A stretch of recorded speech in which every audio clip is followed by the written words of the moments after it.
Good morning, and we are in a new week, and it's going to be Doctrine and Covenants section 76, and it's got the whole week, but there's a lot of reading to do. Uh, I am excited to read this. It is again Doctrine and Covenants 76, and basically we'll just get right into this part, and then I'm going to talk myself about some of my experience. What will happen to me after I die? Nearly everyone asks this question in some form or another. For centuries, many Christian traditions, relying on biblical teachings, have taught of heaven and hell, of paradise for the righteous and torment for the wicked. But can the entire human family really be divided so strictly? In February 1832, Joseph Smith and Sidney Rigdon wondered if there was more to know about the subject. And we'll read Doctrine and Covenants 76 section heading when we get into that. There certainly was. While Joseph and Sidney were pondering these things, the Lord touched the eyes of their understanding, and they were opened. They received a revelation so stunning and so expansive, so illuminating that the saints simply called it the vision. It threw open heaven's windows and gave God's children a mind-stretching view of eternity. The vision revealed that heaven is grander and broader and more inclusive than most people had previously supposed. God is more merciful and just than we can comprehend, and God's children have eternal an eternal destiny more glorious than we can imagine. In my um, experiences, I believe that there's so much in this that is amazing, and I'm just going to go to the vision in Revelations in context. Um, as we see, um, I don't really want to. This is quite long, so I'm not going to read the whole thing. Um, While traveling east in the mission during early spring, Samuel H. Smith and Orson Hyde stopped for dinner at the home of recent convert Lincoln Haskins. Haskins, who lived in the far western reaches of the New York, had just returned from a journey to Ohio where he met Joseph Smith. The timing of Haskins' late February visit in Kirtland and Hiram were providential. Just days earlier, the prophet and Sidney Rigdon had experienced a momentous vision. So here we got a vision. Um,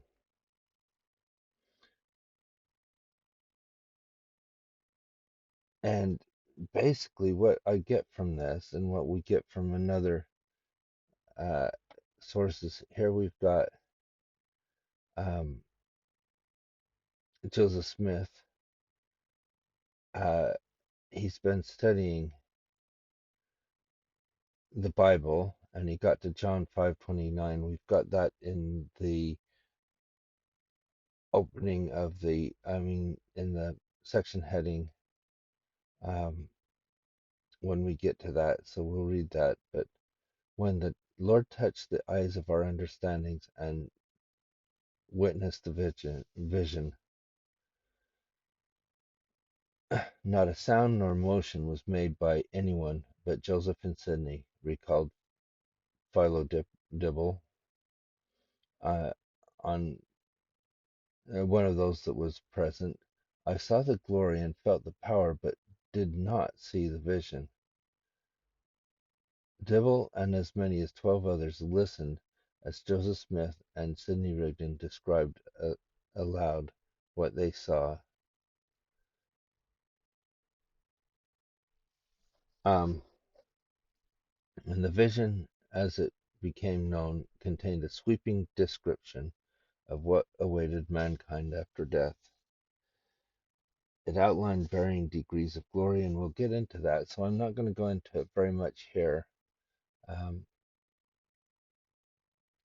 uh, and inheritances of God. So here we had this expansive thing, and some people were elated, like Haskins was really excited about it, um, and was sharing it.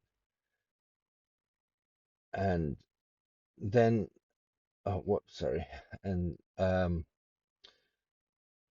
one of the things was that we have to talk about is there is this idea of heaven and hell, and there's also an idea that was floating around of universalism.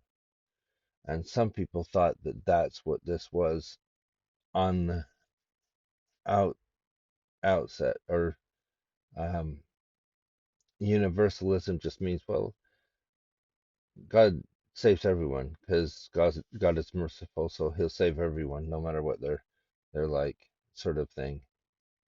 Then it says here, many double stumbled at it. And again, that's what I was just saying. One Christian newspaper responded to the vision by sarcastically claiming that Joseph Smith sought to disgrace universalism by professing salvation of all men. That's not what we had. Uh, it doesn't say it that way, and we're going to get into what it actually does say this week. It was a great trial to many, Brigham Young remembered. Some apostatized because God had a place of salvation in due time for all. Um, Even Young himself had difficulty accepting the idea. My traditions were such that when the vision first came to me, it was directly contrary and opposed to my former education. I said, "Wait a little." I did not reject it, but I could not understand it. His brother Joseph Young also confessed, "I could not believe it at first, why the Lord was going to save everybody." Um, and so, perhaps in his knee jerk reaction, what seemed to be hints of universalism, some early members overlooked the subtlety and beauty of the vision, and that is very true. Um, uh, um, I had some of these marked, but they didn't show up in this video. Um, the Lord also held out the promise of unimaginable rewards for those who are valiant in the testimony of Jesus Christ. Um, Many of those who stumbled on at the vision simply needed more time to ponder. Um, After I had prayed over it, and Joseph had explained it, I could see it was nothing but good sense and accompanying the power of God. Brigham Young had to think and pray, to read and think until he knew fully and fully understand it for himself. Um,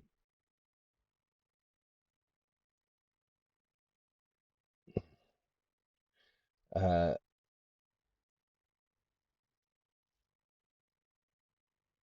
I wish I still had my markings here. Um, but uh, I think here was where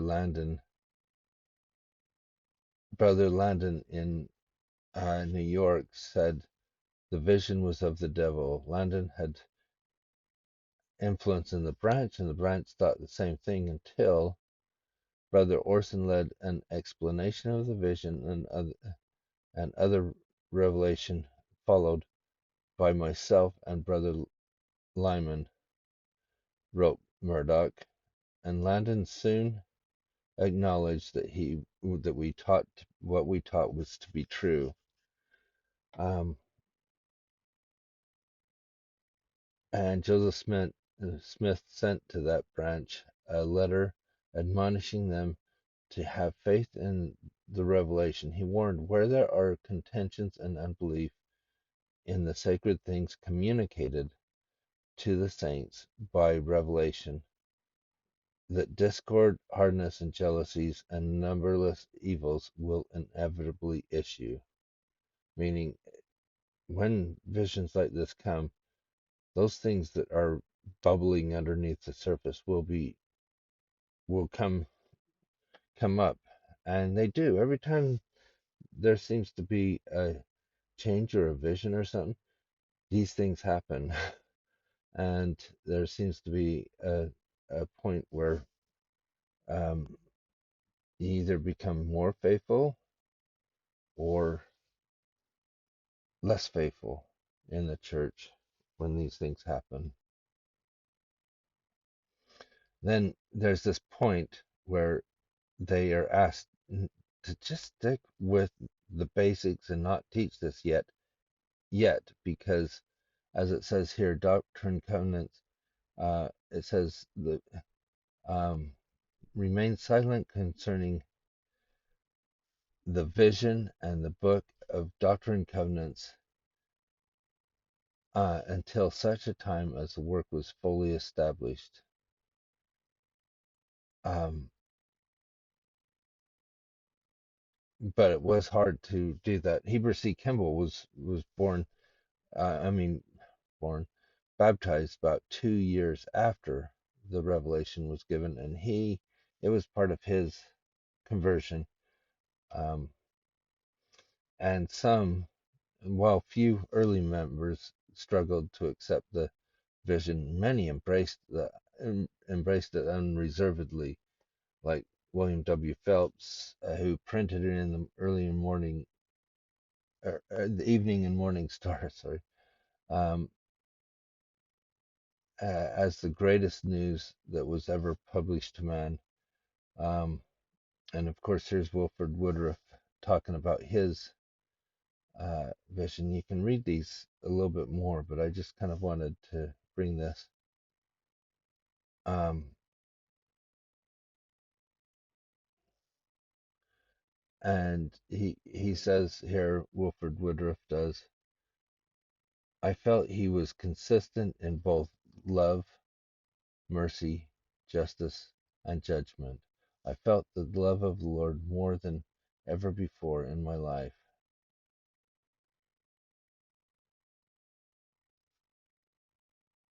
And of course, it says perhaps some were embraced the vision, were predisposed by their past beliefs, like some of them universalists, like Joseph Smith's father.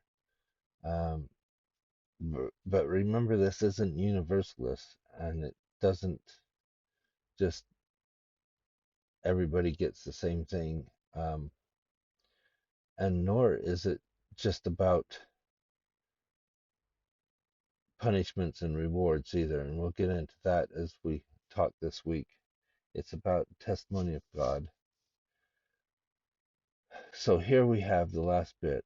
And Joseph Smith's history concluded, nothing could be more pleasing to the saint than the light which burst upon the world through the foregoing vision. The sublimity of ideas, the purity of language, the scope for action, the continued duration for completion, in order that the heirs of the kingdom may confess the Lord and bow the knee. The rewards for faithfulness and the punishments for sin are so much beyond the narrow mindedness of men that every honest man is constrained to exclaim, it came from God. I believe strongly that it came from God, and I also will just add my testimony. I remember I grew up in the church, and I remember learning all these things um, even in primary, those things being taught, but they didn't really sink in the way that you'd think it would, um, because they are so grand and so broad. It wasn't until I was about 18 and I had a class that I was taking so that I could prepare for my mission. And in that class, my best friend and I were in that class, and the teacher was going through the plan of salvation, showing us how uh, all of the different steps of the plan of happiness and the plan of salvation. Um, and uh, as we went through it, everything seemed to come together, and it felt like a new doctrine that I hadn't heard all my life. Although every time I look back, I went, "Oh yeah, we used to sing that song, and that was about that. Oh yeah, I remember this." But at that point, it felt so new, and I'm going, "Why haven't I heard this before?" And the Spirit came in so strongly, and I realized how uh, life changing it was, how it bends just the um, fabric of what we know, um, and I just I was in awe at the subject. It takes study, and we should never take for granted what is given in this vision. At this time, when the vision was given, um, most people didn't really know much about the first vision, that Joseph Smith had as a young boy, because it wasn't part of the. Um, he hadn't even written it down yet. It wasn't part of the history. It wasn't part of the um, what the missionaries taught, and the Book of Mormon was the thing that had converted many people, and the understanding of God speaking to man today. And then this vision comes, and is known as the vision because it is an amazing understanding of God's love and mercy towards us. And I hope you can receive that same witness if you haven't received it. And I hope you have received it. And as we read through it this week, I hope you receive it again. I hope I do too. There's so much in here, and we probably won't even get to it completely.